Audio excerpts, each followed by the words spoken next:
कठीण समय येता या पाठाचा अभ्यास करूयात. या पाठाचे लेखक आहेत मनोहर भोसले. पाठाचा परिचय थोडक्यात पाहूयात. ऊस वाहतूक करणाऱ्या बैलगाडीला अपघात झाला. त्यावेळी गावच्या स्थानिक तरुण पत्रकारांनी व जवळच्या शाळेतल्या शिक्षक व विद्यार्थ्यांनी एकत्र येऊन गाडीवान, त्याची बायको व मुलगी यांना संकटातून कसे वाचवले याची हकीकत या पाठात वर्णन केली आहे. प्रत्यक्ष पाठाला सुरुवात करूयात. कृष्णाकाठी वसलेले राजापूर हे गाव. कृष्णाकाठी, कृष्णा हे एका नदीचं नाव आहे. काठी म्हणजे किनारी. ही कृष्णा नदी दक्षिण महाराष्ट्रातील एक अतिशय महत्त्वाची नदी आहे. या कृष्णाकाठी वसलेल्या राजापूर गावामध्ये एक हकीकत घडली, ती आपण पाहतोय. साखर कारखान्यामुळे या परिसरात मोठ्या प्रमाणात ऊस पिकवला जातो. ऊसाची वाहतूक बैलगाडीतून केली जाते. कारखान्यापर्यंत कच्चे पक्के रस्ते आहेत. एकामागून एक ऊसाच्या गाड्या कारखान्याकडे जातात. एके दिवशी बैल थकल्यामुळे एक बैलगाडी इतर बैलगाड्यांच्या बरीच मागे राहिली होती. मुंडासे गुंडाळलेला गाडीवान गाडी हाकत होता. मुंडासे म्हणजे डोक्याला बांधावयाचे पागोटे. गाडी हाकणे म्हणजे गाडी चालवणे. गाडीवर त्याची 7-8 वर्षांची मुलगी व बाजूलाच त्याची बायको बसली होती. ती बैलगाडी बंधाऱ्यालगतच्या उताराला लागली. बंधारा म्हणजे बांध. रस्त्याच्या बाजूला खोदलेल्या मोठ्या खड्ड्याजवळ येताच आवाज झाला. बैलगाडीचे एक चाक निखळून बाजूला पडले. निखळून म्हणजे जागेवरून सुटून. उसाने भरलेली गाडी एका बाजूला कल्ल्यामुळे गाडीवानाची बायको त्या खड्ड्यात पडली. कल्ल्यामुळे म्हणजे वाकल्यामुळे, कलंडल्यामुळे. वरून उसाचे बांधे तिच्या अंगावर पडू लागले. जो ऊस बांधून ठेवला होता ते सगळे ऊसाचे बांधे तिच्या अंगावर पडू लागले. गाडीवर बसलेली मुलगी एकीकडे फेकली गेली. गाडीवान बैलांचा कासरा धरून धडपडत कसाबसा जमिनीवर आला. कासरा म्हणजे दाव. पण गाडी उलटली आणि बैलांच्या गळ्याला एकाएकी फास बसला. फास बसणे म्हणजे गळ्याला दोर रुतणे. तो खड्डा तर उसाने पूर्ण झाकला होता. नेमके याच वेळी 2 स्थानिक तरुण बाईकवरून कारखान्याकडे जाण्यास निघाले होते. त्यांनी हा सारा प्रकार पाहिला आणि मोटरसायकल रस्त्याच्या कडेला लावून ते गाडीकडे धावले. पहिल्यांदा बैलांचा गळफास सोडून ते गाडीवानाकडे वळले. गाडीवान जखमी मुलीला उचलून घेऊन सकू सकू म्हणत गाडीभोवती व्याकुळ होऊन फिरत राहिला. व्याकुळ होणे, कासावीस होणे. पण त्याच्या बायकोचा ठावठिकाणा लागत नव्हता. ठावठिकाणा न लागणे म्हणजे पत्ता न सापडणे. मोटारसायकलवरून आलेल्या एका तरुण मुलाने प्रसंगावधान साधून बाईकला किक मारली आणि शाळकरी मुलांचे पाढे ऐकू येत होते त्या दिशेला बाईक पळवली. प्रसंगावधान राखणे म्हणजे चटकन परिस्थिती लक्षात घेणे आणि त्यानुसार वर्तन करणे. शाळेच्या पायरीशी बाईक लावून थेट वर्गात गुरुजींच्या समोर हात जोडून उभा राहिला. हात जोडणे म्हणजे नम्रपणे विनवणी करणे. आणि म्हणाला, सर, रस्त्यावर ऊसाची गाडी पलटी झाली आणि खड्ड्यात पडली आहे आणि एक बाई खाली दबून गेली आहे. त्या बाईचा जीव वाचवायला हवा. मुलांनी तिच्या अंगावरील ऊसाचे बांधे उचलले तर ती बाई वाचेल. लवकर चला प्लीज. अशी विनंती या मुलाने या शिक्षकांना केली. शिक्षकांनी लगेच सूचना केली, मुलांनो, आपल्या शाळेच्या बाहेर अपघात झाला आहे. तिकडे लवकर चला. शाळेच्या बाहेर पडा. तुफान आल्याप्रमाणे वर्गातले सारे विद्यार्थी भराभरा वर्गाबाहेर आले. सर्व विद्यार्थ्यांना घेऊन शिक्षक घटनास्थळाकडे गेले. घटनास्थळ जिथे घटना घडली ते ठिकाण.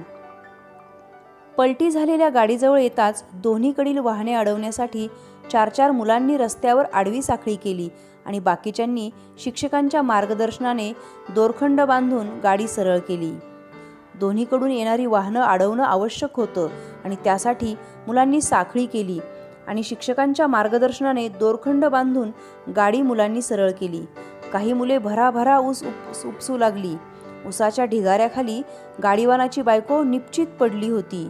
निपचित पडणे, हालचाल न करता पडून राहणे. सर्वांच्या काळजात धस्स झाले. धस्स होणे, खूप घाबरणे, कारण तिचा श्वासही गुदमरला होता. तिच्या अंगावर एवढे ऊसाचे बांधे पडले होते त्यामुळे तिला श्वासही घेता येत नव्हता. ते 2 तरुण शिक्षक आणि गाडीवान यांनी मोठ्या कष्टाने तिला खड्ड्यातून बाहेर काढले आणि रस्त्याच्या कडेला एका झाडाखाली आणले. गाडीवानाची मुलगी शॉक बसल्यासारखी भेदरलेल्या नजरेने आईकडे पाहतच राहिली. शॉक बसणे, धक्का बसणे. भेदरलेल्या नजरेने म्हणजे घाबरलेल्या नजरेने. विद्यार्थिनींपैकी काहींनी त्या बाईच्या हातापायाचे तळवे घासले, तर एका मुलीने तोंडाद्वारे कृत्रिम श्वासोच्छ्वास सुरू करण्याचा प्रयत्न चालवला. बऱ्याच प्रयत्नानंतर ती थोडी हालचाल करताना दिसली. तशी ए आयो म्हणून तिच्या मुलीने तिला मिठी मारली. आयो म्हणजे आई. सगळ्यांना हायसे वाटले. हायसे वाटणे म्हणजे बरे वाटणे, समाधान वाटणे. मुलांचेही डोळे पाणावले. डोळे पाणावणे म्हणजे डोळ्यात अश्रू येणे, रडवेले होणे. त्या सर्वांना त्या बाईमध्ये आपापली आई दिसली असावी आणि म्हणून त्या सर्व मुलांच्या डोळ्यामध्ये पाणी आले. इतक्यात शाळेतून आणखी काही मुलांना घेऊन मुख्याध्यापक स्वतः त्या ठिकाणी आले.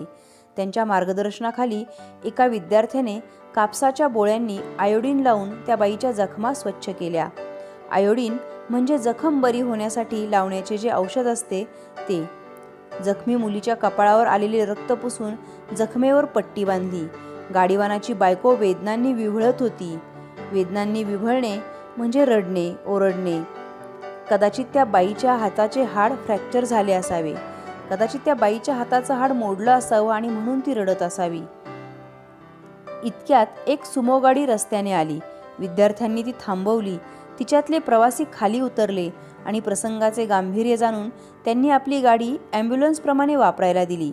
प्रसंगाचे गांभीर्य जाणणे म्हणजे परिस्थितीचं गंभीरपणा ओळखणे.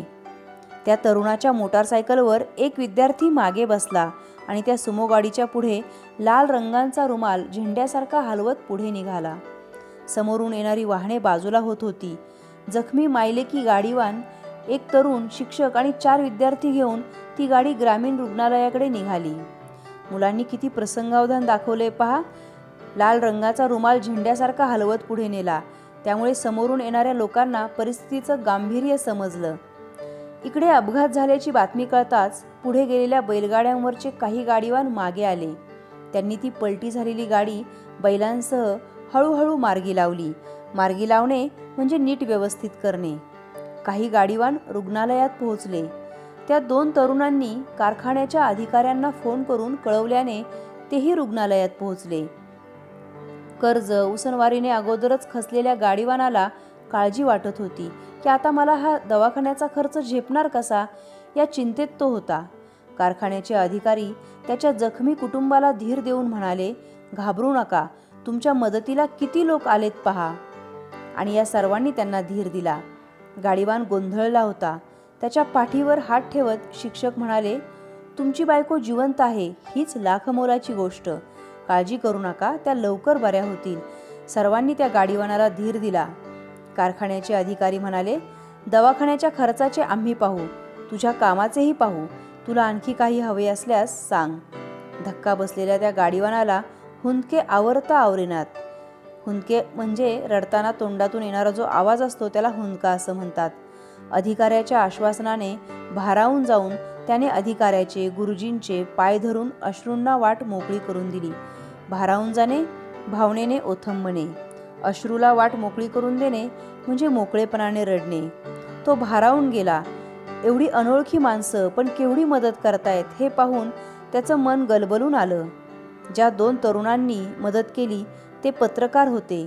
त्यांनी अपघाताची सविस्तर बातमी फोटोसह वृत्तपत्रातून प्रसिद्ध केली. सविस्तर म्हणजे तपशीलवार. ते दोघं पत्रकार असल्यामुळे त्यांनी ती बातमी अगदी फोटोसह प्रसिद्ध केली. विद्यार्थ्यांनी केलेल्या आपत्ती व्यवस्थापनाबद्दल सगळ्यांनी त्यांचं कौतुक केलं. आपत्ती व्यवस्थापन म्हणजे आपत्ती म्हणजे संकट आणि व्यवस्थापन म्हणजे त्या संकटातून बाहेर पडण्यासाठी जे काही आपण नियोजन करतो त्याला आपत्ती व्यवस्थापन असं म्हणतात. त्यांनी जे काही नियोजन केलं, त्या कुटुंबाला ज्या पद्धतीने वाचवलं, यासाठी सगळ्यांनी त्यांचं कौतुक केलं. अनेक मान्यवरांनी शाळेला अभिनंदनाची पत्रे पाठवली. मान्यवर म्हणजे थोर मंडळी. अनेक थोर मंडळींनी अभिनंदन या विद्यार्थ्यांचं केलं. मुलांनो, कधीही आपल्यावर कोणतीही वेळ येऊ शकते किंवा आपल्या शेजारी पाजारी असणाऱ्यांवर वेळ येऊ शकते. त्यावेळी त्या संकटातून मार्ग काढण्याचं नियोजन आपल्याला करता यायला हवं, जेणेकरून त्या संकटातून आपल्या सर्वांची सुटका होऊ शकते आणि आपण नेहमी इतरांच्या मदतीलाही धावून जायला हवं.